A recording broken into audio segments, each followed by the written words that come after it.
Hi guys, अगर आप इन दोनों फोन को कंपेयर करने जाओगे किसी वेबसाइट पे, जब साइड बाय साइड देखोगे ना, हो सकता है आप में से बहुत सारे लोगों को लगे कि ये तो सिमिलर फोन है, लेकिन ये गलत थॉट प्रोसेस है। क्योंकि जब रियल लाइफ में आप दो फोन को टेस्ट करते हो, उनकी स्टोरी बहुत अलग निकलती है।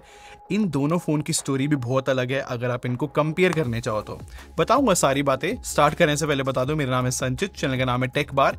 मैं आप लोग का टेक खरीदने एक्सपीरियंस बेटर करना चाहता हूं तो सब्सक्राइब बटन पे क्लिक कर लो, साथ में बेल आइकन जरूर प्रेस कर लेना। अच्छा, अब थोड़ी देर पहले मैंने आपको ऑन पेपर स्पेक्स की बात करी थी।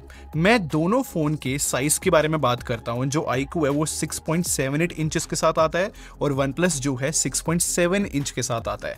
जब भी आप ये दोनों स्पेक्स साइड बाय साइड पढ़ोगे, आपको लगेगा ना कि एकदम सेम साइज के फोन होंगे।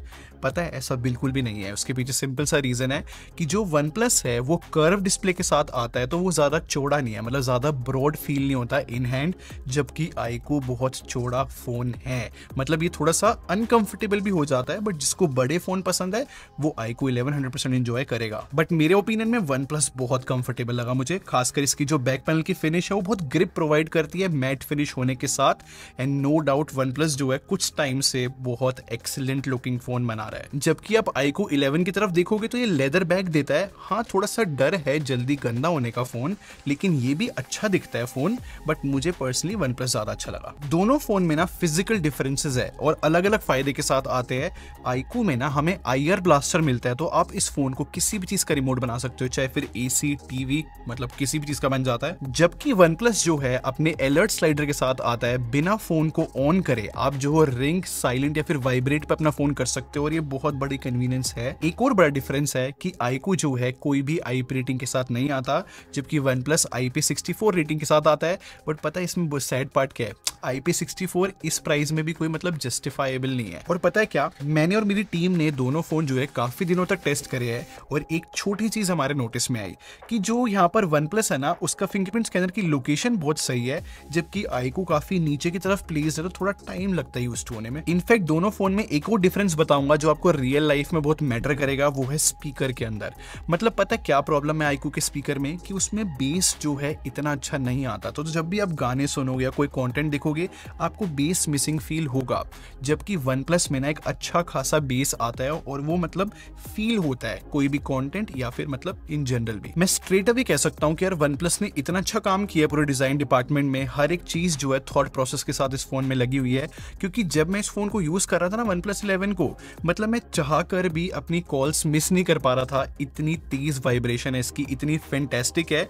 जबकि iQOO की वाइब्रेशन इतनी अच्छी नहीं है इसके मुकाबले, OnePlus के मुकाबले। एकदम क्लियर तरीके से बोलूं तो मैं कॉन्फिडेंटली कह सकता हूं कि OnePlus 11 ज्यादा फंक्शनल है डिजाइन वाइज, लेकिन डिस्प्ले में थोड़ा सा ट्विस्ट हो जाता है। समझाने की कोशिश करता हूं। दोनों फोन में एमोलेड डिस्प्ले मिलती है, लेकिन यहाँ पर थोड़ा सा डिफरेंस ये है कि OnePlus में कर्व डिस्प्ले मिलती है, जो कि मतलब काफी प्रीमियम लुक इसको देती है।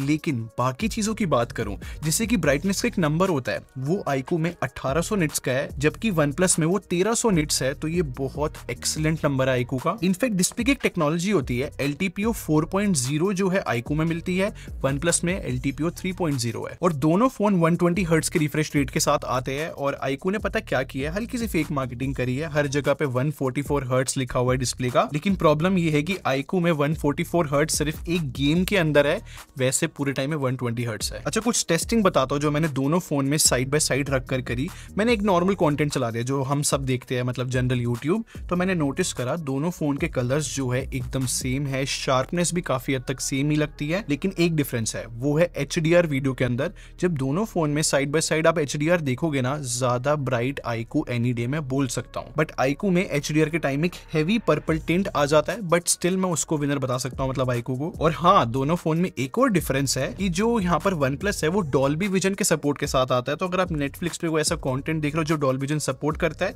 वहां पर OnePlus सेंस बना सकता है। नहीं तो इन जनरल मुझे ऐसा लगता है कि iQOO की डिस्प्ले ज्यादा सुपीरियर तो है OnePlus के मुकाबले। अच्छा, बैटरी डिपार्टमेंट को ज्यादा डिटेल में डिस्कस नहीं करेंगे, क्योंकि बहुत सिमिलर सा साउंड हो रहा है। दोनों फोन में 5000 mAh की बैटरी है, और सिर्फ 20 वॉट का डिफरेंस आता है। आई मीन जो OnePlus है वो 100 वॉट की चार्जिंग सपोर्ट करता है, और जो iQOO है वो 120 वॉट की सपोर्ट करता है। बट आप लोगों से मैं डिटेल में डिस्कस करना चाहूंगा दोनों फोन का सॉफ्टवेयर डिपार्टमेंट, क्योंकि ये सबसे इंपॉर्टेंट मुझे पर्सनली फील होता है। मतलब पता है क्या है, दोनों फोन जो है अभी आपको सिमिलर लगेंगे, जैसे कि दोनों में एंड्रॉइड 13 है और इनफैक्ट सिक्योरिटी पैच अपडेट जो है दोनों फोन के अंदर हमें फेब का ही मिलता है। तो अभी तक तो जो अपडेट है वो बहुत सॉर्टेड फील हो रहे हैं दोनों के। और अगर मैं डिफरेंसेस की बात करूं तो एक तो मेजर डिफरेंस आता है अपडेट पॉलिसी में, क्योंकि iQOO जो है 3 साल के मेजर सॉफ्टवेयर अपडेट और 4 साल के सिक्योरिटी पैच अपडेट प्रॉमिस करता है, जबकि OnePlus जो है 4 साल के मेजर सॉफ्टवेयर अपडेट और 5 साल के सिक्योरिटी पैच अपडेट मतलब प्रॉमिस करता है। देखो ये सारी अपडेट पॉलिसी वाली बातें जो है आपको कोई भी बता देगा, बट मैं आपको कुछ रियल लाइफ इवेंट्स बताता हूं। जब मैंने इन दोनों फोन को टेस्ट किया तब मुझे पता लगे। सबसे पहले iQOO के बारे में बताता हूं। जब इस फोन को मैं टेस्ट कर रहा था ना, इतने सारे बग्स निकल कर आए थे, मतलब बहुत डिजास्टर सा सॉफ्टवेयर एक्सपीरियंस था, बहुत सारी कमियां थी।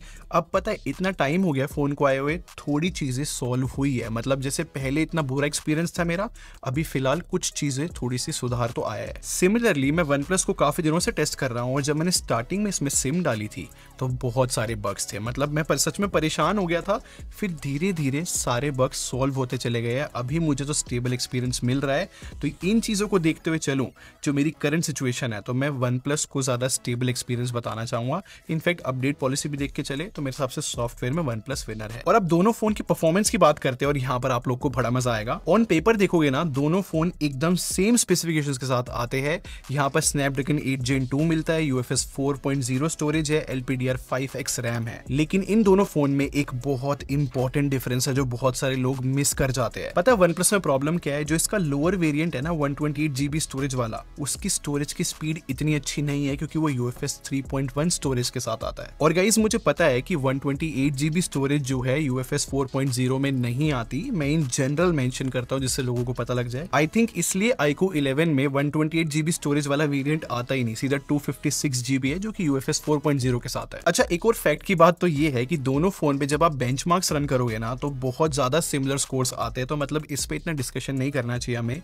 लेकिन डिफरेंस आता है CPU थ्रॉटलिंग में, जो कि बताता है कि कौन सा फोन जो है सही तरीके से हीट मैनेज कर रहा है। क्योंकि यहाँ पर iQOO बेटर है, 89% है, जबकि OnePlus 72% है। बट शॉकिंग डिफरेंस तो जो है स्टेबिलिटी टेस्ट के अंदर आता है गाइस। एक बार आप खुद देखो, OnePlus जो है सिर्फ 37% स्टेबिलिटी के साथ आता है, जबकि iQOO 61.4% के साथ आ रहा है। तो ये थी कुछ बेंचमार्क्स की बातें जो आपको पता होनी चाहिए। बट वैसे अगर मैं बात करूं, जब आप रियल लाइफ में कोई भी टास्क परफॉर्म करोगे, चाहे वो कितना भी हैवी क्यों ना हो, दोनों फोन जो है बिल्कुल इक्वल तरीके से हैंडल करते हैं। मतलब मैं किसी को भी ऊपर या नीचे नहीं बता पा रहा। तो अब आपके मन में ये क्वेश्चन आ रहा होगा कि फिर बेंचमार्क्स में इतने डिफरेंसेस क्यों थे? वो आपको गेमिंग वाले डिपार्टमेंट में समझ में आएगा। देखो एक चीज मैं क्लियर कर देता हूं, PUBG न्यू स्टेट और COD इन सब की सेटिंग्स जो है दोनों फोन के अंदर सिमिलर मिलती है। I mean 90 FPS दोनों फोन में मिल जाता है। बट पता है मैंने क्या नोटिस करा? जब दोनों फोन में मैंने जेंशिन इम्पैक्ट को इंस्टॉल करा, जो कि बहुत ज्यादा हेवी गेम है, और मैंने थोड़ी देर दोनों के अंदर खेला, पता है यहाँ पर एक चीज सामने आई कि OnePlus जो है सिर्फ 2-3 मिनट के गेम प्ले के अंदर अंदर 60 FPS से थोड़ा नीचे जा रहा था, मतलब 50 FPS, फिर वापस 60 FPS पे आ रहा था। तो मतलब वो सॉलिड तरीके से परफॉर्म नहीं कर पा रहा था। और क्योंकि ये 144 हर्ट्ज पे इंटरपोल्यूशन के थ्रू बहुत बढ़िया रिजल्ट्स दे देता है, तो मुझे जो है गेम प्ले iQOO के अंदर ज्यादा अच्छा लगा। सिर्फ इतना ही नहीं, iQOO तो जो है और भी गेमिंग के फीचर्स लेकर आता है, जैसे कि 4D वाइब्रेशन। आप कुछ चीजों को जो वो मैप भी कर सकते हो, तो वो बहुत हेल्पफुल रहता है। मैं तो सिंपल सी चीज आप लोग को रिकमेंड करूंगा, अगर आप जो हो 1 घंटे से ऊपर तक गेमिंग करते हो तो मेरे हिसाब से iQOO आपको जो है बेटर रिजल्ट्स देगा OnePlus के मुकाबले। और अगर आप ज्यादा गेमिंग नहीं करते, कैजुअल गेमिंग करते हो और अपना नॉर्मल टास्क परफॉर्म करते हो, तो वहां पर मुझे OnePlus सेंस बनाता हुआ दिखा। बट स्टिल मैं विनर यहाँ पर परफॉर्मेंस डिपार्टमेंट में iQOO को बोलूंगा। अच्छा, आप लोगों ने अभी एक चीज नोटिस करी, दोनों फोन जो है एक एक डिपार्टमेंट विनर होते जा रहे हैं। कैमरा डिपार्टमेंट जो है मेक एंड ब्रेक करेगा और आपको रियल विनर बताएगा कौन सा फोन है। फॉर श्योर कैमरे के बारे में भी जो है इन डिटेल ही बात करेंगे। चलो iQOO 11 के बारे में बताता हूँ। यहाँ पर 50+8+13 का ट्रिपल कैमरा सेटअप है और OnePlus 11 में हमें 50+48+32 का ट्रिपल कैमरा सेटअप मिलता है। अब मैं कुछ फोटोज दिखाता हूँ जो सेम टाइम पे मैंने दोनों फोन से खींची है, और side by side in photos को देखने के बाद आपको समझ में आएगा कि iQOO जो है ना कलर्स बहुत ज्यादा हायर साइड रखता है, मतलब सैचुरेशन ज्यादा है। इनफैक्ट iQOO के अंदर जो है ना फोटोज जो है थोड़ी सी कूल रहती है, मतलब कि ब्लू की साइड ज्यादा रहती है फोटोज। और OnePlus जो है इसका एकदम अपोजिट है, यहाँ पर जो है वार्म फोटोज रहती है, हल्का सा येलो टिंट फील होता है। इनफैक्ट फोटोज के अंदर जो कलर्स है वो ज्यादा न्यूट्रल या फिर मेरे को नेचुरल रहता है। इनफैक्ट एक बहुत वियर्ड सा ट्रेंड मैंने नोटिस करा iQOO के अंदर, मतलब वो इतनी प्रोसेसिंग करता है फोटोज में कलर्स की कि कई बार तो कलर ही बदल देता है जो सीन का होता है, जबकि OnePlus जो है रियलिस्टिक कलर्स दिखा पाता है। अब एक और इंटरेस्टिंग चीज मैं आप लोग को नोटिस कराता हूँ कि जो वन प्लस है ना वो टेक्सचर सही से मेंटेन कर पाता है। मतलब कि जो कपड़ों का टेक्सचर होता है या फिर जो रोड का टेक्सचर होता है वो वन प्लस में आपको बेटर दिखेगा। इन जनरल शार्पनेस भी वन प्लस की बेटर है, जबकि iQOO 11 ये सब चीजें कॉम्प्रोमाइज कर देता है। बट एक जगह पे वन प्लस जो है ठीक से परफॉर्म नहीं करता, वो है HDR। वहां पर ऐसा कई बार फील होता है कि वन प्लस ने अच्छा काम नहीं किया है। और पता है क्या गाइस, मैंने बहुत सारे पोर्ट्रेट मोड से भी फोटोज खींची है और काफी सारी फोटोज देखने के बाद मुझे ये फील हुआ कि वन प्लस का जो बैकग्राउंड का ब्लर है वो मुझे ज्यादा अच्छा लगा। और स्किन टोन की बात करूँ ना तो एक अजीब सा ट्रेंड है दोनों फोन के अंदर। मतलब iQOO में तो सिंपल सी बात मैं बोलूंगा वो व्हाइट पेंट कर देता है फेस के ऊपर, जबकि वन प्लस जो है कुछ अजीब सी चीज करता है इंडोर लाइटिंग के अंदर। मतलब थोड़ा सा ना अननेचुरल कलर्स ले आता है स्किन के। वैसे अगर मैं इन जनरल बात करूं किसका पोर्ट्रेट मोड ज्यादा अच्छा है तो मुझे वन प्लस का लगा। उसके पीछे सिंपल रीजन भी है कि जो उसका 2x टेलीफोटो लेंस है वो ज्यादा शार्प है, ज्यादा मेगापिक्सल के साथ आता है। वैसे आपको एक बात समझ में आई कि दोनों फोन गलतियां तो कर रहे हैं। मतलब कितनी सैड बात है कि 2023 में 60,000 के फोन में हम ये नोटिस कर रहे हैं कि कौन सा फोन कम गलतियां कर रहा है। यार इतना ज्यादा पे करना फिर थोड़ा सा कम सेंस बनाता है। खैर अल्ट्रा वाइड लेंस की बात कर लेते हैं और यहाँ पर तो भाई बुरी तरीके से यहाँ पर iQOO हार जाता है, क्योंकि 8 मेगापिक्सल का अल्ट्रा वाइड है ना, और हम कंपेयर भी जो है वन प्लस के 48 मेगापिक्सल से कर रहे हैं। इनफैक्ट प्रोसेसिंग भी जो है यहाँ पर वन प्लस के अल्ट्रा वाइड की बेटर है। और अब कुछ लो लाइट फोटोज भी मैं आपको दिखाता हूँ और पहले आपको ऐसा लगेगा कि दोनों फोन में कोई मेजर डिफरेंस नहीं है। खैर मैं अगर निट पिक करके बताऊं, मतलब छोटी छोटी बातें पिक करके बताऊं, तो एक चीज मेरे नोटिस में आई कि iQOO जो है थोड़ा सा ज्यादा टाइम लगाता है फोटो खींचने में लो लाइट में और वन प्लस थोड़ा जल्दी खींच लेता है। और दूसरी बात मेरे नोटिस में ये आई कि iQOO जो है कभी कभी ज्यादा ब्राइट रहता है, जबकि वन प्लस जो है ज्यादा शार्प रहता है लो लाइट में। इनफैक्ट जो बाकी दो लेंस भी है ना, अल्ट्रा वाइड और 2x टेलीफोटो, दोनों जो है लो लाइट में वन प्लस की बेटर है। और अगर आप दोनों फोन की सेल्फी देखोगे ना तो 16 मेगापिक्सल के है। और मेरे को ये नोटिस में आया कि iQOO जो है ना कभी कभी ओवर शार्पनेस भी करता है, इनफैक्ट कभी कभी तो स्किन टोन भी बदल देता है। जबकि वन प्लस में एक अलग प्रॉब्लम है कि वो कभी कभी स्किन के अराउंड व्हाइट कर देता है। बट स्टिल बहुत सारी सेल्फीज को देखने के बाद एक वाइडर पर्सपेक्टिव में ये दे सकता हूँ कि वन प्लस मुझे थोड़ा बेटर फील हुआ। और अब सैड पार्ट बताऊं मैं आपको दोनों फोन का, अगर आप फ्रंट वीडियो देखोगे ना वो 1080p 30 fps मैक्सिमम शूट कर सकते हैं, मतलब 60,000 के फोन।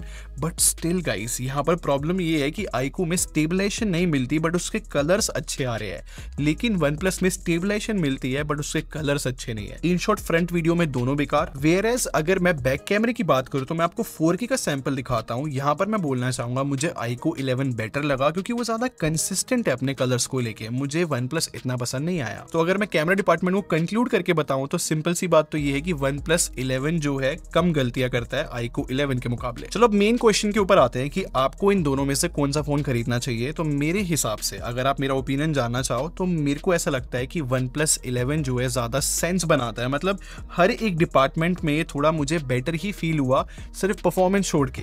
और मेरे को तो बहुत अजीब बात लग रही है यार, मतलब 60,000 के फोन है ये और iQOO में 60,000 रुपीज में सिर्फ परफॉर्मेंस है जो अपर साइड मिलती है। मतलब मुझे ऐसा लगता है कि ऐसे बहुत ज्यादा कम लोग होंगे कि जो 60,000 का फोन सिर्फ परफॉर्मेंस के लिए देख रहे होंगे। हर किसी को एक ऑलराउंडर फोन चाहिए, तो वो इस कंपैरिजन में मुझे वन प्लस 11 लगा। आप क्या सोचते हो प्लीज मुझे कमेंट सेक्शन में बताना। और अगर आपको ये कंपैरिजन हेल्पफुल लगा हो तो लाइक बटन पे क्लिक कर दो और सब्सक्राइब करके हमारे टेक बार आर्मी को ज्वाइन कर लो। हम लोग क्वालिटी में बिलीव रखते हैं। अगर मिलते हैं, thanks for watching, bye bye guys.